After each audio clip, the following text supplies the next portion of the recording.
৮ মাসেরও বেশি সময় ধরে ইসরায়েলের অব্যাহত বিমান হামলা ও গোলাবর্ষণে গাজা পরিণত হয়েছে মৃত্যুপুরীতে। শুক্রবারও উত্তর, মধ্যাঞ্চল ও দক্ষিণাঞ্চলে বোমা ও ট্যাঙ্ক হামলা চালায় দখলদার সেনারা। বিশেষ করে গাজা সিটির কেন্দ্রস্থলে ও রাফার উত্তর পশ্চিমাঞ্চলীয় আল মাওয়াসি এলাকায় ইসরায়েলি হামলায় বেশ কয়েকজন হতাহত হন। উদ্ধারকর্মীরা কয়েক ঘণ্টা ধরে ধ্বংসস্তূপে জীবিতদের খোঁজে তল্লাশি চালায়। আহতদের অধিকাংশই নারী ও শিশু। যদিও একদিকে হামলা চালিয়ে অন্যদিকে ফিলিস্তিনিদের আরও দক্ষিণাঞ্চলে সরে যেতে নির্দেশ দিয়েছে তেল আবিব।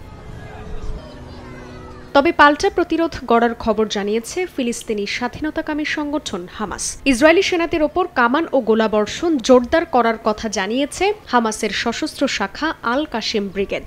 ইসরায়েলি সেনাদের কমান্ড সদর দফতরকে লক্ষ্যবস্তু করে স্বল্প পাল্লার মিসাইল ছোড়ার খবর পাওয়া গেছে।